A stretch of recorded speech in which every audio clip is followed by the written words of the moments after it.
നമുക്കിന്ന് വളരെ എളുപ്പത്തിൽ തയ്യാറാക്കാൻ പറ്റുന്ന ചെമ്മീൻ പൊടി തയ്യാറാക്കാം. ഒരു പാൻ അടുപ്പിൽ വെക്കാം. അതിനകത്തേക്ക് ഒരു 7-8 വറ്റമുളക് ഇട്ട് കൊടുത്ത് നല്ല പോലെ തന്നെ ഒന്ന് ചൂടാക്കി കോരി മാറ്റാം. ഇനി ഇതേ പാനിനകത്തേക്ക് കുറച്ച് ചെമ്മീൻ ഇട്ട് കൊടുക്കാം. ചെമ്മീൻ്റെ തലയും വാലും എല്ലാം കളഞ്ഞ് ക്ലീൻ ആക്കിയതിന് ശേഷം വേണം ഇട്ട് കൊടുക്കാനായിട്ട്. ലോ ഫ്ലെയിമിലാക്കി വെച്ച് നല്ല പോലെ തന്നെ ചെമ്മീനൊന്ന് ഫ്രൈ ചെയ്തെടുക്കണം. അതായത് ചെമ്മീനൊന്ന് ഒടിയുന്ന പരുവമാവുന്ന വരെ വേണം നമ്മൾ പാനിനകത്തിട്ട് ഡ്രൈ ചെയ്ത് എടുക്കാനായിട്ട്.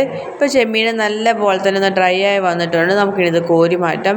ഇതേ പാനിനകത്തേക്ക് ഒരു 2 പിടുത്തം തേങ്ങ ഇട്ട് കൊടുത്ത് നല്ല പോലെ നമുക്കൊന്ന് വറുത്തെടുക്കണം. ബ്രൗൺ നിറമാവുന്ന വരെ വേണം നമ്മൾ വറുത്തെടുക്കാനായിട്ട്. ഇനി പെട്ടെന്ന് ബ്രൗൺ നിറമാവുന്നതിന് വേണ്ടിയിട്ട് മിക്സിയുടെ ജാറിനകത്തിട്ടൊന്ന് ക്രഷ് ചെയ്തിട്ട് ഇട്ട് കൊടുത്താലും മതിയാകും.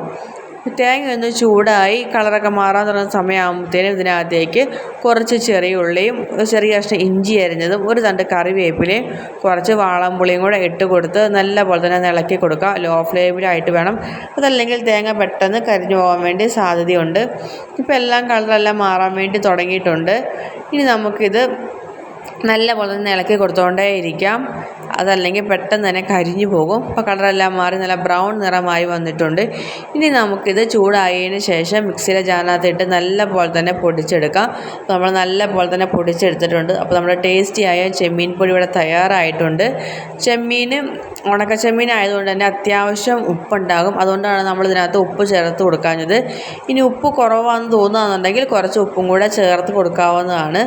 കഞ്ഞിക്കും ചോറിനും ഒരുപോലെ കൂട്ടാൻ പറ്റിയ ചെമ്മീൻ പൊടി ഉണ്ടാക്കി നോക്കിയിട്ട് നിങ്ങൾക്ക് ഇഷ്ടമായോ ഇല്ലയോ എന്ന് പറയാൻ വേണ്ടി മറക്കല്ലേ.